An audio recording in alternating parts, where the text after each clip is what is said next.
नमस्कार, मैं रमेश झा। ये वीडियो EB1A वाले वीडियो का दूसरा पार्ट है। आज मैं उन सभी स्टेप्स के बारे में बताऊंगा जो आपको EB1A का एप्लीकेशन करते समय ध्यान रखना है। और ये भी उम्मीद लगाता हूं कि आपने EB1A वीज़ा के फर्स्ट पार्ट वाले वीडियो को देख लिया होगा।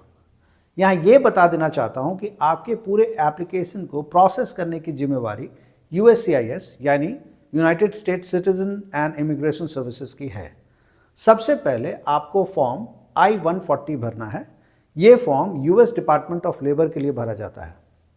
फॉर्म भरने के बाद आप उसे USCIS के पास प्रोसेस होने के लिए भेज देते हैं। अगर आपका I-140 का अप्रूवल आ गया है तो टेक्निकली आपका 50% काम हो गया है, लेकिन असलियत में आप इसे EB1 के अप्रूवल की तरह देख सकते हैं। यहाँ बताना ज़रूरी है कि हम EB1 की बात कर रहे हैं और इसमें एम्प्लॉयर का कोई रोल नहीं है, इसलिए पूरे वीडियो में मैं एम्प्लॉयर की बात नहीं करूँगा। जब मैं ये कह रहा हूँ कि आपको करना है, इसका मतलब है कि आप खुद करें या आपके बदले आपका अटॉर्नी करे। एक बार आपने I-140 का फॉर्म भर के अप्रूवल के लिए भेज दिया, फिर आपको USCIS की तरफ से डिसीजन के लिए करीब 12 से 18 महीने का वेट करना पड़ सकता है अगर आप इंडिया में हैं तो। हालांकि ये वेट टाइम बदलता रहता है और अलग अलग फैक्टर्स पे डिपेंड करता है। अब बात करते हैं I-140 में लगने वाले सपोर्टिंग डॉक्यूमेंट्स की।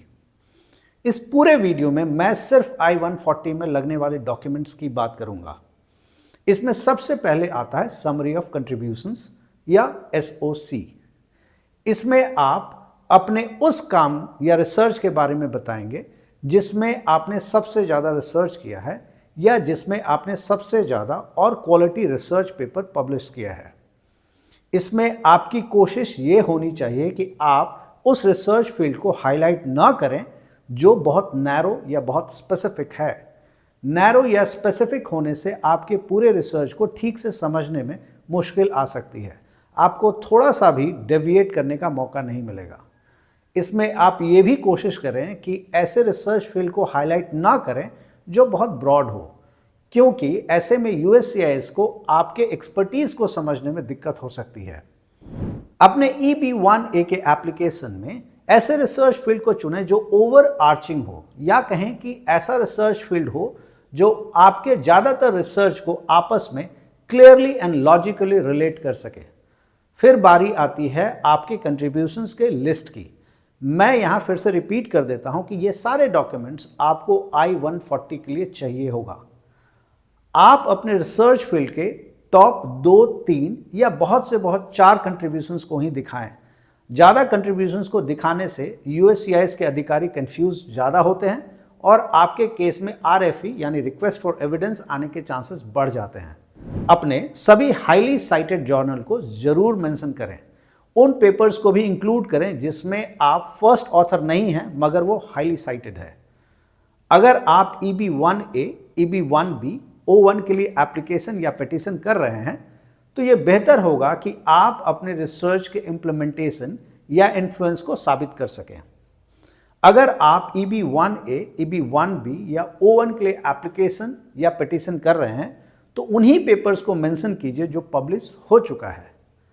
अब मैं आपको बताता हूं कि आपको अपने एप्लीकेशन में किस तरह के पब्लिकेशंस को इंक्लूड करना है और उसके लिए क्या क्या एविडेंसेस की ज़रूरत पड़ सकती है। सबसे पहले बात करते हैं published journal articles and published conference papers की। इसमें आपको अपने पब्लिश्ड पेपर के पहले 3 पन्ने की ज़रूरत एविडेंस के तौर पर पड़ेगी। तो आप इसे वर्ड फाइल, PDF दोनों ही फॉर्मेट में सेव करके रख लें और आपको इसके हार्ड कॉपी यानी प्रिंट आउट की ज़रूरत भी पड़ेगी। मैं ये मान के चल रहा हूँ कि जर्नल के फर्स्ट पेज पर ही ऑथर का नाम लिखा हुआ है। उसके बाद बारी आती है एक्सेप्टेड जर्नल या एक्सेप्टेड कॉन्फ्रेंस पेपर्स की। इसमें आपको अपने एक्सेप्टेड पेपर के पहले 3 पन्ने की ज़रूरत एविडेंस के तौर पर पड़ेगी। तो आप इसे वर्ड फाइल, PDF दोनों ही फॉर्मेट में सेव करके रख लें और आपको इसके हार्ड कॉपी यानी प्रिंट आउट की ज़रूरत भी पड़ेगी। और इसके अलावा आपको एक कॉपी एक्सेप्टेंस ईमेल या लेटर की भी चाहिए होगी। तीसरा है बुक या बुक चैप्टर्स। इसमें आपको बुक का cover page, table of content जिसमें आपका नाम और चैप्टर साफ साफ दिख रहा है, और इसके अलावा किताब के पहले 3 पेज की ज़रूरत आपको एविडेंस के तौर पर पड़ेगी। चौथा है टेक्निकल रिपोर्ट्स। इसमें आपको पहले 3 पेज की ज़रूरत पड़ेगी जिसमें ऑथर का नाम लिखा हो। पांचवा है पेटेंट्स। इसमें आपको एविडेंस के तौर पर पहले 3 पेज की ज़रूरत पड़ेगी। इन्वेंटर्स लिस्ट वाला पेज ज़रूर होना चाहिए। छठा है एब्स्ट्रैक्ट्स। एब्स्ट्रैक्ट की कॉपी जिसमें ऑथर का नाम, पब्लिशिंग जर्नल का नाम, कॉन्फ्रेंस का नाम या वर्कशॉप का नाम लिखा हुआ हो। और प्लीज़ पोस्टर्स एंड प्रेजेंटेशंस को EB1A के एप्लीकेशन में ना डालें। अगर आपके पास गवर्नमेंट फंडेड प्रोजेक्ट या इंडस्ट्री फंडेड प्रोजेक्ट है या फिर किसी तरह का फॉरेन गवर्नमेंट प्रोजेक्ट है तो ये आपके एप्लीकेशन के लिए बहुत हेल्पफुल होगा, लेकिन आपको फंडिंग सोर्स या एविडेंस देना होगा, और ये आप अप्रूव्ड ईमेल या लेटर से दे सकते हैं या कोई डॉक्यूमेंट जो ये साबित कर सके कि फंड डायरेक्टली आपको ट्रांसफ़र किया गया है, या ग्रांट नंबर और उससे जुड़े हुए डिटेल्स को दे सकते हैं। समरी ऑफ वर्क बहुत इंपॉर्टेंट पार्ट है। आप अपने रिसर्च के काम का एक ब्रीफ डिस्क्रिप्शन दें, लेकिन इसका ध्यान रखिएगा कि उस डिस्क्रिप्शन को कोई भी इंसान आसानी से पढ़ के समझ सके, क्योंकि USCIS के ऑफिसर आपके सब्जेक्ट के स्पेशलिस्ट नहीं होते हैं। उनको आपके रिसर्च की डिटेल बहुत साफ साफ समझ में आनी चाहिए। अगर आप ये साबित कर पाएंगे कि आपको आपके किसी प्रोडक्ट के लिए कोई लाइसेंस मिला है या कोई कॉन्ट्रैक्ट मिला है या किसी कंपनी में आपके रिसर्च से जुड़े हुए काम के लिए आपको कंसल्टेशन का मौका मिला है और उसके लिए आपको कंपनी ने कंसल्टेशन फीस भी दिया है, तो ये सारी बातें आपके EB1 के एप्लीकेशन को बहुत स्ट्रांग बनाएगा। अगर आपको कोई ऐसा अवार्ड मिला है जिसके एडजुडिकेशन में कोई बायसनेस ना हो या नहीं होने की संभावना हो, या अगर आपके काम को किसी बड़े मीडिया या इंटरनेशनल मीडिया ने कवर किया है और अगर वो स्पॉन्सर्ड नहीं है, अगर आपको किसी बड़े ऑर्गेनाइजेशन या यूनिवर्सिटी या ऐसे ही किसी जगह से टॉक देने का ऑफर आया है और उसके लिए सारा खर्चा ऑर्गेनाइजेशन ने उठाया है, और अगर आप इन सब चीज़ों को साबित कर सकते हैं तो आप EB1A के लिए स्ट्रॉन्ग कैंडिडेट हैं। अगर आप किसी प्रोजेक्ट पर काम कर रहे हैं तो उस प्रोजेक्ट की टेक्निकल समरी और प्लेन लैंग्वेज समरी करीब 15 से 20 लाइन में प्रोवाइड कराएं। अक्सर ये होता है कि टेक्निकल और प्लेन लैंग्वेज समरी में लोग अपने बैकग्राउंड के ऊपर ज़्यादा लिखते हैं। ध्यान रखिए, उनको आपके काम की समरी चाहिए होती है, आपके बैकग्राउंड की नहीं। आपको आपके कंट्रीब्यूशन समरी में कुछ इस प्रकार लिखना है: because of the need for this I studied this and found this. ये मैंने सिर्फ एक एग्जाम्पल के तौर पर दिया है, आप अपना इस तरह का कुछ भी लिख सकते हैं। सिग्निफिकेंस ऑफ द वर्क मतलब अपने प्रोजेक्ट वर्क या रिसर्च वर्क के महत्व को बताना होगा कि आखिर जो रिसर्च आप कर रहे हैं वो आपके रिसर्च फील्ड या आपके देश के लिए कैसे इंपॉर्टेंट है, और ये आपको करीब 5 से 10 लाइन में लिख के बताना होगा। इम्प्लीमेंटेशन या इन्फ्लुएंस ऑफ द वर्क में 3 से ज़्यादा एग्जाम्पल प्रोवाइड करने की कोशिश करें।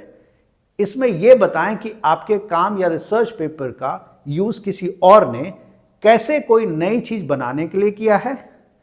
नई चीज़ या तो कोई प्रोडक्ट हो सकता है या रिसर्च को नया डायरेक्शन देने से जुड़ा हुआ कोई काम हो सकता है। अब मैं आपके लिए EB1A वीज़ा को कॉन्सेप्चुअलाइज कर देता हूं।